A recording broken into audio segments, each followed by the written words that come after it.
গুলি করে তাকে হত্যা করা হয়েছে। যারা জুলুম করেছেন আমরা তাদের জন্য দোয়া করি, আল্লাহ তুমি তাদেরকে জালিম থেকে, জুলুমের পথ থেকে তাদেরকে তওবা করে ঈমানের পথে ফিরে আসার তৌফিক দিয়ে দাও। আমরা প্রতিশোধ পরায়ণ নই, রাসূল আমাদেরকে তা শেখান নাই। আমরা প্রতিশোধ নিতে চাই না, আমরা ক্ষমা করতে জানি। প্রতিশোধের মজা হলো কিছুক্ষণ, আর ক্ষমা করে দেওয়ার মজা হলো সারা জীবন। ঠিক কিনা বলেন? আপনি কাউকে ক্ষমা করবেন, সারা জীবন আপনি আনন্দ পাবেন, তৃপ্তি পাবেন, আমি তাকে ক্ষমা করে দিয়েছি। কিন্তু আপনি অ্যাকশন নিলেন, প্রতিশোধ নিলেন, কিছুক্ষণ আপনি তৃপ্তি পাবেন, এরপর আপনি নিজেও মজা পাবেন না। এই জন্য রাসূল ক্ষমা করতে শিখেছেন, আমরা ক্ষমা করতে জানি। কিন্তু ওরা যা করেছে, ওরা যে আচরণগুলো করেছে, এই গ্রামের আমি এসেছি, তথ্য নিয়েছি, একজন ভাইকে বিয়ের অনুষ্ঠান থেকে, খাবারের দোয়া অনুষ্ঠান থেকে খাবার প্লেট খাচ্ছিলেন, সেখান থেকে তুলে নিয়ে গিয়ে সন্ত্রাসী কায়দায় গুলি করে তাকে হত্যা করা হয়েছে। তবে যারা খুনি তাদের ক্ষমা আল্লাহর কাছেও নাই, আমাদের কাছেও নাই। আসতে বলবেন না, জোরে বলুন ঠিক কিনা? তাদের কোনো ক্ষমা নাই। আপনি কি জানেন? আল্লাহু আকবার।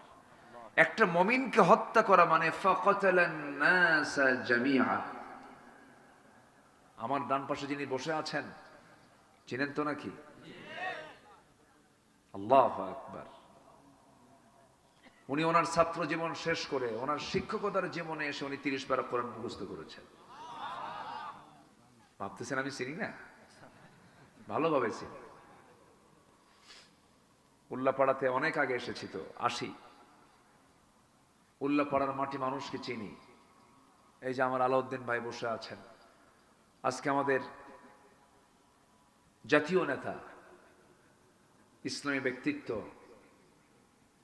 কত বড় মাপের যে তিনি একজন ব্যক্তি, মাওলানা রফিকুল ইসলাম খান হাফিজাহুল্লাহ। তিনি দেশের বাইরে সফরে ছিলেন, তার নামে মামলা ছিল বেশি না, মাত্র 250টা।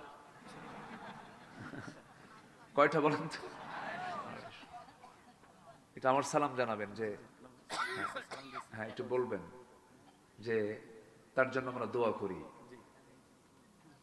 চিন্তা করেন, একটা মানুষের নামে যদি 250 মামলা থাকে, সে করবে কি বলে? মানুষ কি এত এত হিংস্র হয় আর এত হিংসুক হয়? আর একটা মানুষ কি এতগুলো কাজ করতে পারে? 250 মামলা। যা শয়তান কয় আমি এত বড় শয়তান না। যাই হোক, আমরা একটা পরিবর্তন পেয়েছি, আমরা এটাকে কাজে লাগাবো। জোরে বলি ইনশাআল্লাহ। আল্লাহ সুযোগ দেন না? সুযোগ দিয়েছেন, আমরা এটাকে কি করব? কাজে লাগাবো। কি দিয়ে বলেন তো? কি দিয়ে কাজে লাগাবো? কোরআন দিয়ে। জোরে বলি ইনশাআল্লাহ। আমি যেখান থেকে তেলাওয়াত করেছি, সেই তেলাওয়াতকৃত আয়াতগুলো হচ্ছে সূরাতুল আহজাব। সূরাতুল আহজাব থেকে আমি শেষ দিকের কয়েকটা আয়াত আমি তেলাওয়াত করেছি। আল্লাহ তাআলা ঈমানদারকে এখানে ডাক দিচ্ছেন। ঈমানদারকে ডাক দিয়ে কিছু আমলের কথা বলেছেন, যে তোমরা এই কাজগুলো করো, এই কাজগুলো করলে তোমাদের যে ভুলভালগুলো আছে আমি এগুলো ঠিক করে দেব, মানে পাশ করায় দিবেন। তিনি কে? তিনি কে বলেন তো? আল্লাহ বলছেন আমি তোমাকে এই কাজগুলো করবা, আমি তোমাকে তোমার আমলনামা যেগুলো ভুলভাল ছিল আমি ঠিকঠাক করে দেব, এবং শুধু তাই না, তোমার জীবনের সকল গুনাহগুলো মাফ করে দেব। তাহলে আর কিছু লাগে? আর কিছু লাগে আমাদের? আল্লাহ যদি মাফ করে দেয় আর কিছু লাগে? আল্লাহ রাব্বুল আলামিন সুন্দর করে বলেন, ইয়া আইয়ুহাল্লাযীনা আমানু ইত্তাকুল্লাহা ওয়া কুলু কাওলান সাদীদা يصلح لكم أعمالكم ويغفر لكم ذنوبكم ومن يطع الله ورسوله ورسوله فقد فاز فوزا عظيما জোরে বলুন আল্লাহু আকবার। সূরাতুল আহজাব আয়াত নাম্বার ৭০ এবং ৭১ আল্লাহ রাব্বুল আলামিন ঈমানদারকে ডাক দিয়ে বলছেন তোমরা তিনটা কাজ করো। আমরা আজকে তিনটা কাজ শিখে যাব, জোরে বলি ইনশাআল্লাহ। নাম্বার 1 হলো তোমরা ভয় করো একমাত্র কাকে? আল্লাহ ছাড়া কাউকে ভয় করা জায়েজ আছে? বলেন জায়েজ আছে? মানুষ মানুষকে ভয় পাবে না,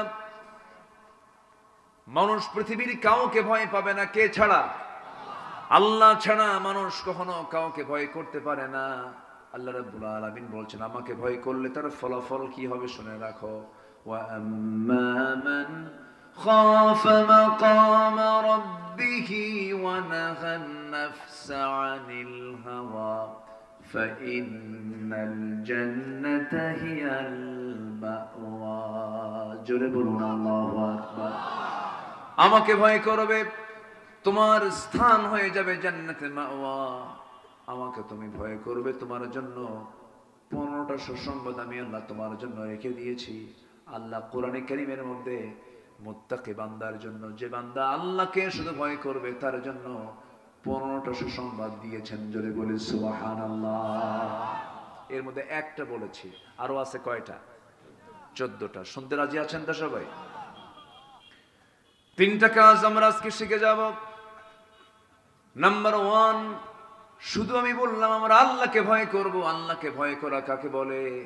আল্লাহকে ভয় করা মানে হলো আমি যে কোনো কাজ করতে গেলে আগে দেখব কোনটা হালাল কোনটা হারাম, কোনটা ন্যায় কোনটা অন্যায়, কোনটা প্রহিবিটেড কোনটা লেজিটিমেট, কোনটা বৈধ কোনটা অবৈধ, কোনটা লিগ্যাল কোনটা ইল্লিগ্যাল। এটা যদি কোনো বান্দা যদি একটু হিসাব করে যদি ইল্লিগাল গুলোকে হারাম গুলোকে যদি মাইনাস করে যদি হালাল গুলোকে গ্রহণ করে, ওই বান্দাকে বলা হয় হলো মুত্তাকি বান্দা।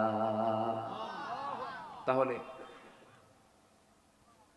তাকওয়া মানে হচ্ছে বিরত থাকা, ওয়াকিয়ুন মানে বিরত থাকা কি থেকে? অবৈধ থেকে, হারাম থেকে নিজেকে বিরত রাখা। ধরুন কোন একটা বাঁশঝাড় আপনি অতিক্রম করবেন, গ্রামে তো বাঁশঝাড় তো সবাই চেনার কথা। বাঁশঝাড় সামনে পড়েছে, আপনি বাঁশঝাড়টা আপনি পার হয়ে ওপারে যাবেন, বাঁশঝাড়ের ওই সাইডে যাবেন। বাঁশঝাড়ের ভিতরে দিয়ে যদি আপনি চোখ বন্ধ করে দৌড় মারেন, আপনি কি সুস্থ থাকবেন? কেন? বাঁশের সাথে কি থাকে? হ্যাঁ, ডালপালা থাকে, কঞ্চি। এলাকায় কি কয়? কঞ্চি বলে। আচ্ছা, তো এই যে বাঁশঝাড়ের সাথে যে ডালপালাগুলো থাকে, এগুলো আপনাকে ক্ষতবিক্ষত করে দেবে, আপনি রক্তাক্ত হয়ে যাবেন। আপনার চোখ, হাত পা সবগুলো আপনার অঙ্গ প্রত্যঙ্গ ঝুঁকিপূর্ণ হয়ে যাবে। কেন? এই কঞ্চিগুলো, এই ডালপালাগুলো আপনাকে আঘাত করবে। এই জঙ্গল, এই বাঁশঝাড় আপনি পার হবেন কেমনে? চোখটা খোলা রেখে, আল্লাহর দেওয়া দুটো হাত ওই ডালপালাগুলো সরায়া দিয়ে দিয়ে দেখে দেখে দেখে দেখে বেছে বেছে বেছে বেছে আপনাকে এই বাঁশঝাড় অতিক্রম করতে হবে। ঠিক তেমনি জীবনের এই চরাচরে চলতে গিয়ে সুদ আসবে। কি আসবে? এলাকাতে সুদ নাই, তাহলে থাক, এই পয়েন্ট থাক। হ্যাঁ বলবো? তাহলে এই যে লোকগুলো ওঠার, শোনেন, এই সময় উঠলে তো ভাববো ওই লোকটা সুদ খায়। একটু মজা করে বললাম, বসেন। আচ্ছা বলেন তো, এই মাহফিল থেকে আমি তো কথা বলছি, আমি মেহমান, তো আমার আগে ওঠা এটা কি মানান না বেমানান? বলেন, মানান না বেমানান? বেমানান। তাহলে আমাকে মানে রেখে আপনি যদি আগে উঠে যান, এটা কি বাড়িওয়ালার কাম? কন্ত বলেন, এটা কি বাড়িওয়ালার কাম?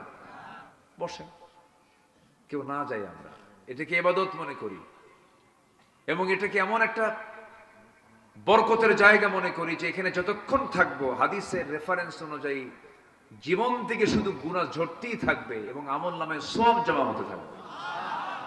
উঠবেন কেন? একটু বসেন। জি সম্মানিত ভাইয়েরা, কষ্ট হচ্ছে না তো আপনাদের? বলি আলহামদুলিল্লাহ। তাহলে এই জীবনের চলার পথে সামনে কি সুদ আসে? সুদ সুদ সুদ এসে ধাক্কা মারে না? ধাক্কা মারে। এত কষ্ট করার কি দরকার? 1000 টাকা দে, লাগায় দেই, তোরে মাসে এত দেবো না। এত কষ্ট করার দরকার আছে নাকি? কি কথা কি বুঝতেছেন আপনার? কথা কি বোঝা যায়? হ্যাঁ, অনেক হাজিও কিন্তু আছে, আছে কি না? আছে। আপনি যদি এখন বলতেন হুজুর আপনি সুদ নিয়ে কথা কইেন না, তাও তো কব। কেন বলবো না? আমি তো আপনার কথা শোনার জন্য আমি এখানে আসি নাই, আমি এসেছি আল্লাহর কথা শোনার জন্য এবং বলার জন্য। শুধু এই টাইম নয়, বিপরীত স্রোতে থাকা বিগত 16 বছর আমি এই কথা বলে গেছি। কোনদিন হক থেকে এক চুল পরিমাণ নড়ে কথা বলিনি, হকের উপর থেকেই কথা বলেছি। সম্মানিত ভাইয়েরা, সম্মানিত বন্ধুগণ, আজকে সুদের মহড়া চলছে, জেনার একটা মানে রমরমা পরিবেশ তৈরি হয়ে